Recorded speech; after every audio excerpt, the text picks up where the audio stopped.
14, The Monroe Doctrine and the Panama Canal, Part 3. I had done everything possible, personally and through Secretary Hay, to persuade the Colombian government to keep faith.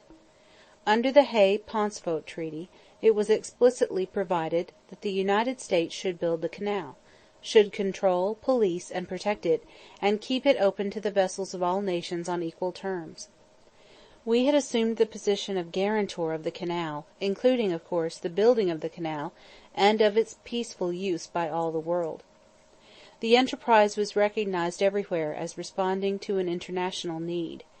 It was a mere travesty on justice to treat the government in possession of the isthmus as having the right, which Secretary Cass 45 years before had so emphatically repudiated, to close the gates of intercourse on one of the great highways of the world. When we submitted to Colombia the Hay Herron Treaty, it had been settled that the time for delay, the time for permitting any government of antisocial character, or of imperfect development to bar the work, had passed. The United States had assumed in connection with the canal certain responsibilities, not only to its own people but to the civilized world, which imperatively demanded that there should be no further delay in beginning the work. The Hay Herron Treaty, if it erred at all, erred in being over-generous toward Colombia. The people of Panama were delighted with the treaty, and the President of Colombia, who embodied in his own person the entire government of Colombia, had authorized the treaty to be made. But after the treaty had been made, the Colombia government thought it had the matter in its own hands, and the further thought, equally wicked and foolish, came into the heads of the people in control at Bogota, that they would seize the French company at the end of another year, and take for themselves the $40 million which the United States had agreed to pay the Panama Canal Company. President Maroquin, through his minister, had agreed to the Hay Herron Treaty in January 1903. He had the absolute power of an unconstitutional dictator to keep his promise or break it. He determined to break it. To furnish himself an excuse for breaking it, he devised the plan of summoning a Congress especially called to reject the Canal Treaty. This the Congress, a Congress of mere puppets, did, without a dissenting vote, and the puppets adjourned forthwith without legislating on any other subject. The fact that this was a mere sham, and that the President had entire power to confirm his own treaty and act on it if he desired, was shown as soon as the Revolution took place, for on November 6th General Reyes of Colombia addressed the American minister at Bogota, on behalf of President Maroquin, saying that if the government of the United States would land troops and restore the Colombian sovereignty, the Colombian President would declare martial law, and by virtue of vested constitutional authority, when public order is disturbed, would approve by decree the ratification of the Canal Treaty as signed, or if the government of the United States prefers, would call an extra session of the Congress, with new and friendly members, next May to approve the treaty. This, of course, is proof positive that the Colombian dictator had used his Congress as a mere shield, and a sham shield at that, and it shows how utterly useless it would have been to further trust his good faith in the matter. When in August 1903 I became convinced that Colombia intended to repudiate the treaty made the preceding January, under cover of securing its rejection by the Colombian legislature, I began carefully to consider what should be done. By my direction, Secretary Hay, personally and through the minister at Bogota, repeatedly warned Colombia that grave consequences might follow her rejection of the treaty. The possibility of ratification did not wholly pass away until the close of the session of the Colombian Congress on the last day of October. There would then be two possibilities. One was that Panama would remain quiet. In that case I was prepared to recommend to Congress that we should at once occupy the isthmus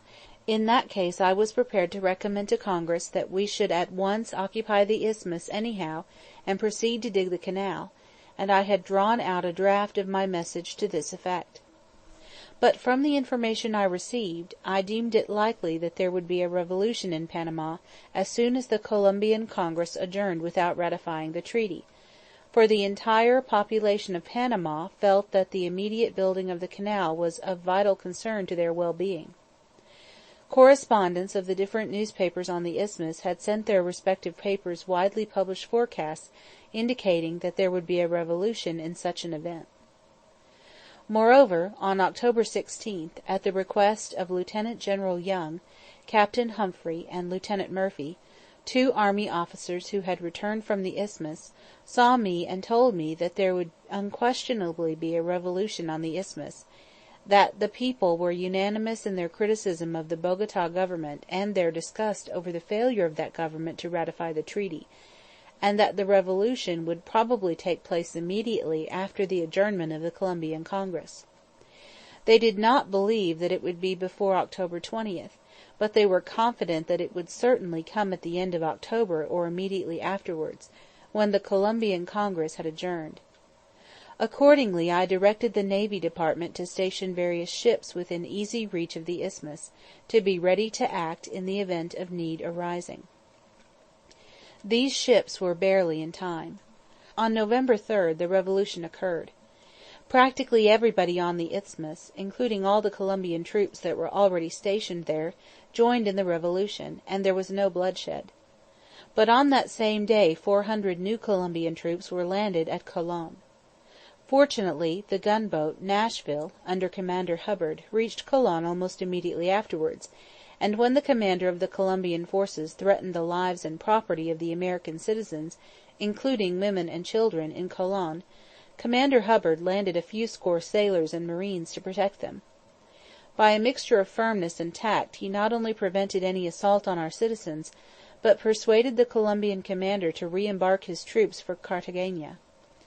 On the Pacific side a Colombian gunboat shelled the city of Panama, with the result of killing 1 Chinaman, the only life lost in the whole affair. No one connected with the American government had any part in preparing, inciting, or encouraging the revolution, and except for the reports of our military and naval officers, which I forwarded to Congress, no one connected with the government had any previous knowledge concerning the proposed revolution, except such as was accessible to any person who read the newspapers and kept abreast of current questions and current affairs. By the unanimous action of its people, and without the firing of a shot, the state of Panama declared themselves an independent republic. The time for hesitation on our part had passed.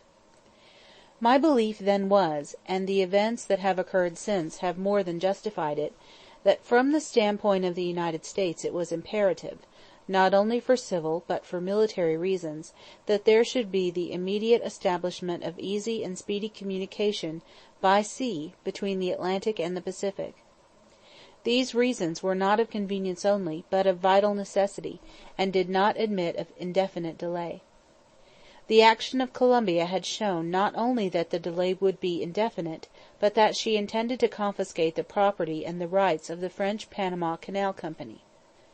The report of the Panama Canal Committee of the Colombian Senate on October 14, 1903, on the proposed treaty with the United States, proposed that all consideration of the matter should be postponed until October 31, 1904, when the next Colombian Congress would have convened, because by that time the new Congress would be in condition to determine whether, through lapse of time, the French company had not forfeited its property and rights.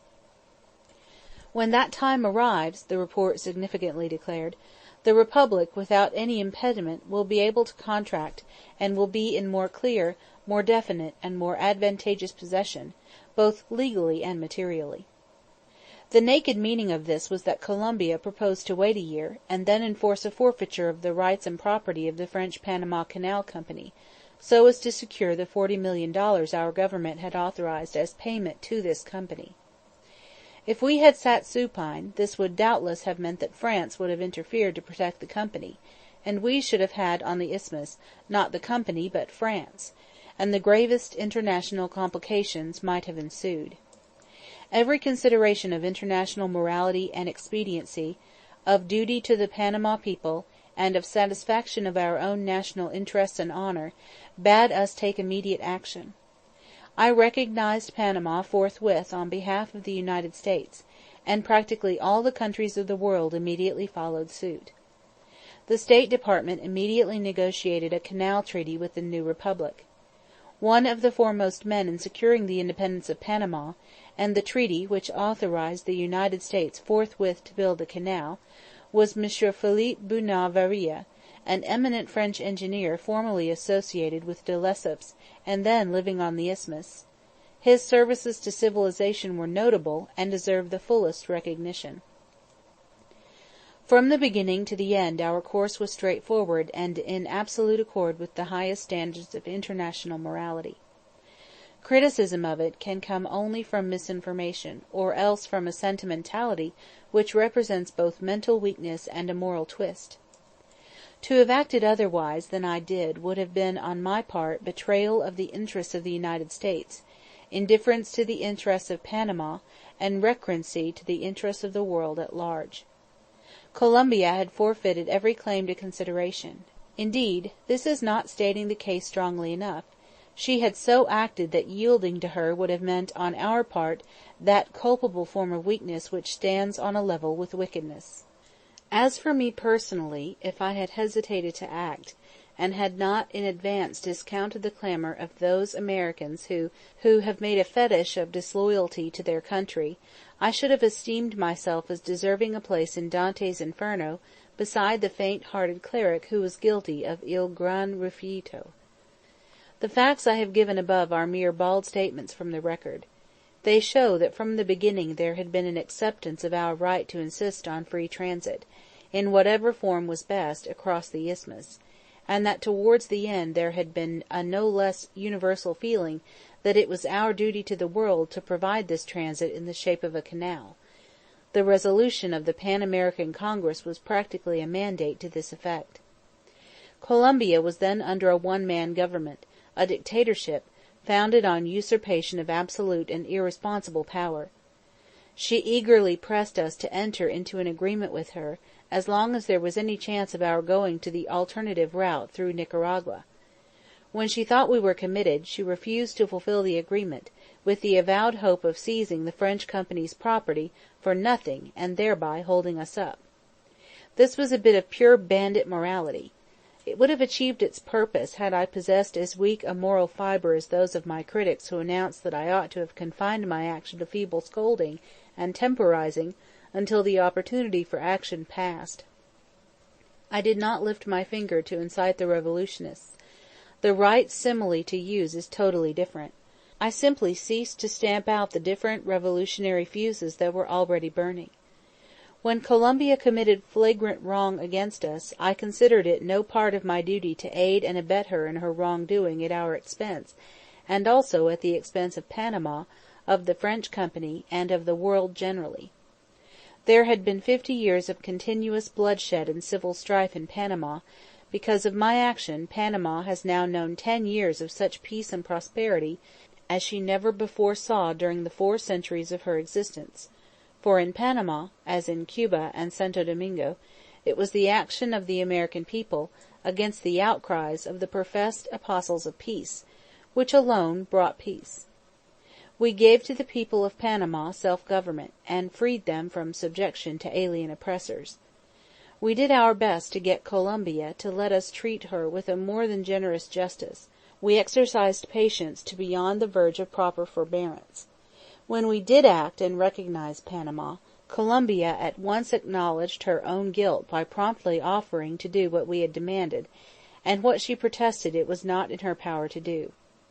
But the offer came too late. What we would have gladly done before, it had by that time become impossible for us honourably to do, for it would have necessitated our abandoning the people of Panama, our friends, and turning them over to their and our foes, who would have wreaked vengeance on them precisely because they had shown friendship to us.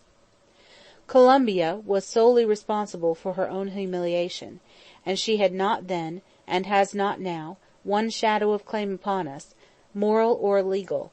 All the wrong that was done by her.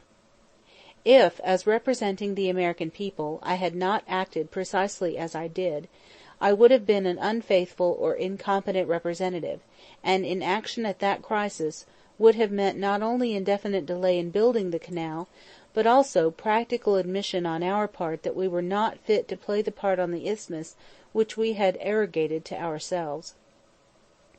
I acted on my own responsibility in the Panama matter.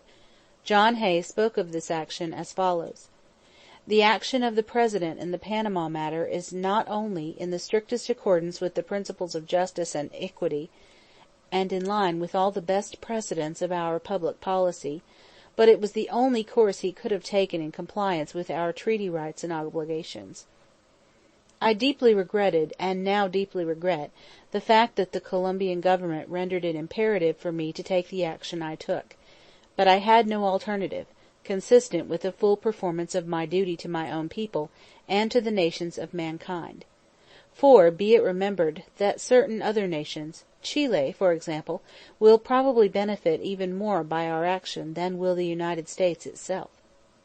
I am well aware that the Colombian people have many fine traits, that there is among them a circle of high-bred men and women which would reflect honour on the social life of any country, and that there has been an intellectual and literary development within this small circle which partially atones for the stagnation and illiteracy of the mass of the people; and I also know that even the illiterate mass possesses many sterling qualities.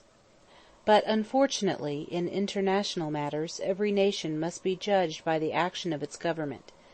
The good people in Colombia apparently made no effort, certainly no successful effort, to cause the government to act with reasonable good faith towards the United States, and Colombia had to take the consequences.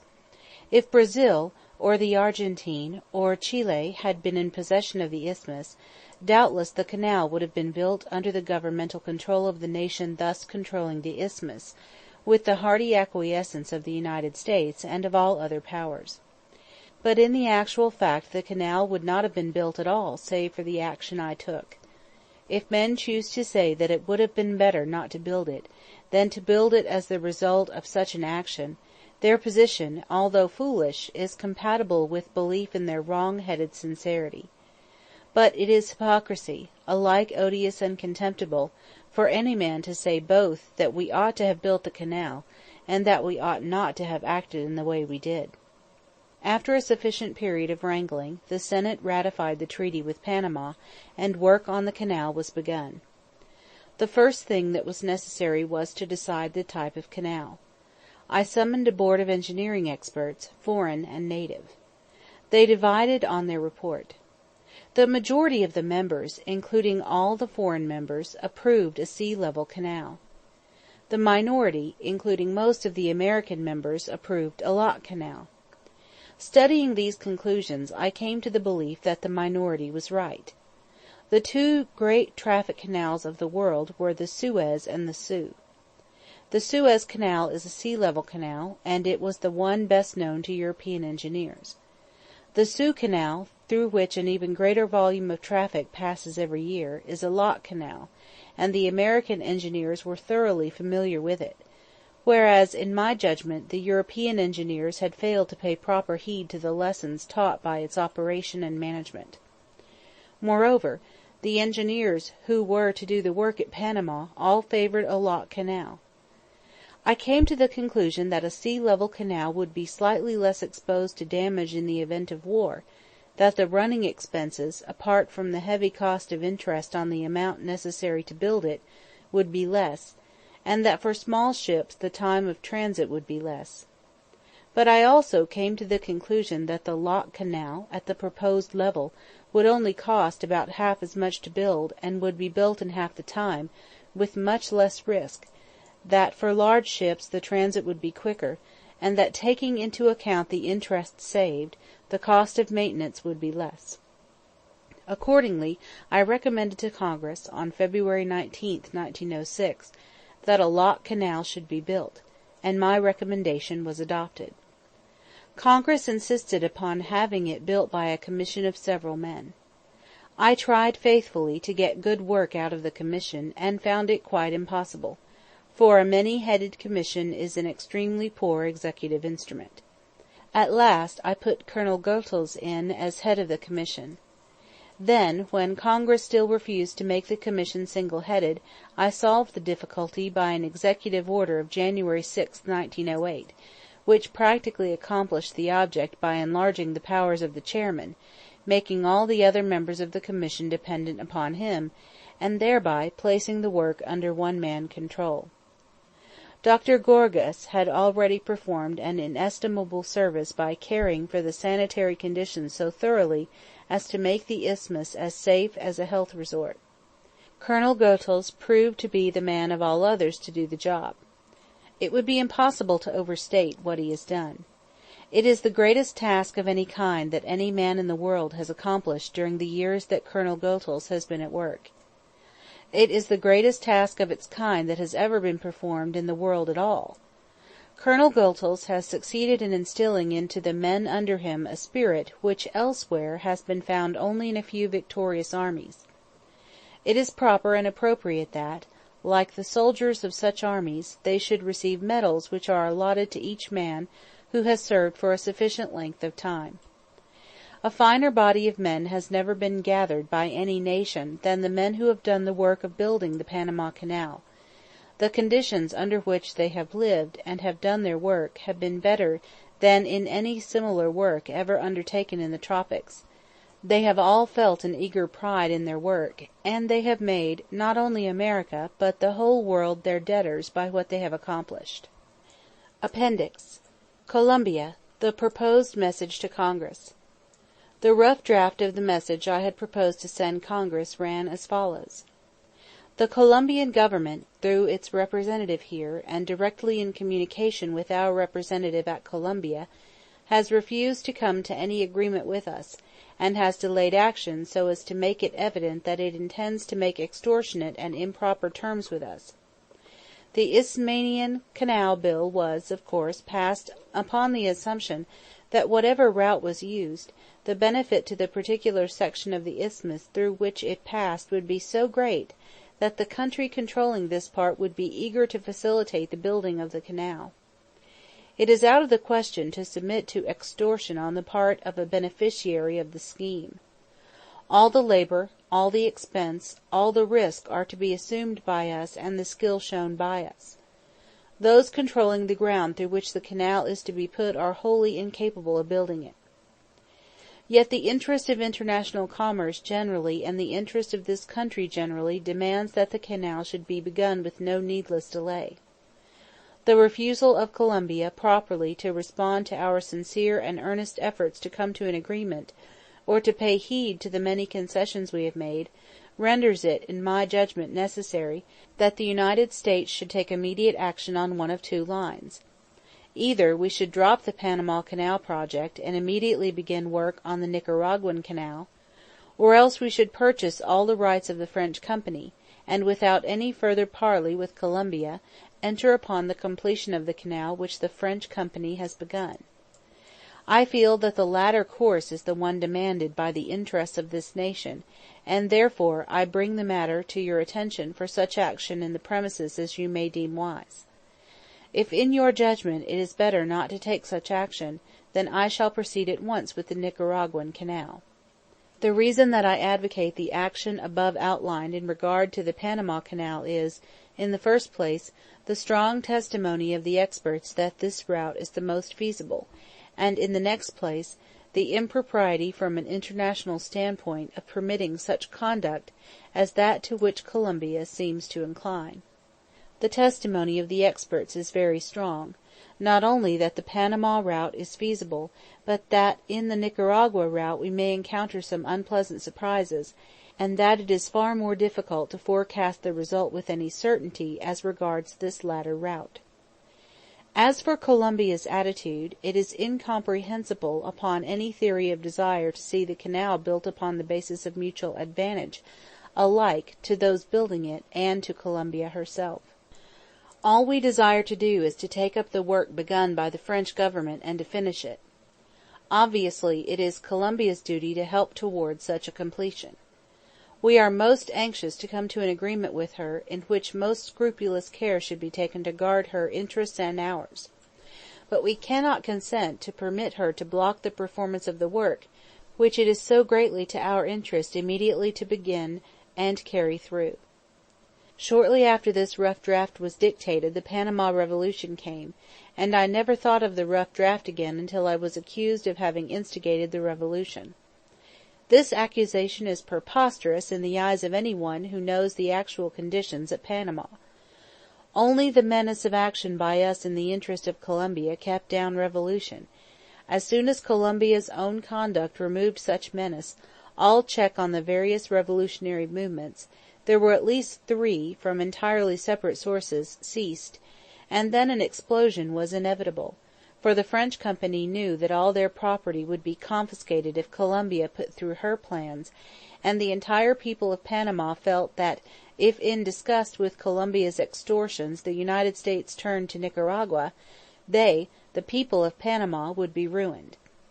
Knowing the character of those then in charge of the Colombian government, I was not surprised at their bad faith, but I was surprised at their folly. They apparently had no idea either of the power of France or the power of the United States, and expected to be permitted to commit wrong with impunity, just as Castro in Venezuela had done.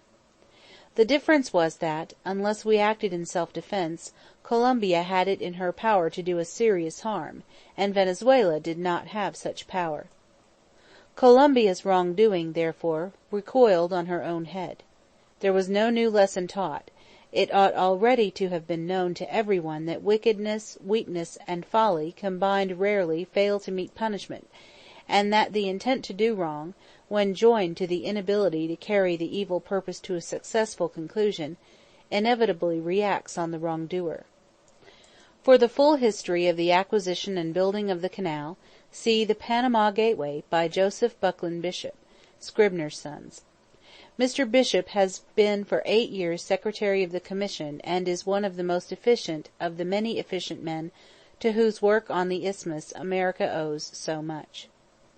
End of chapter 14.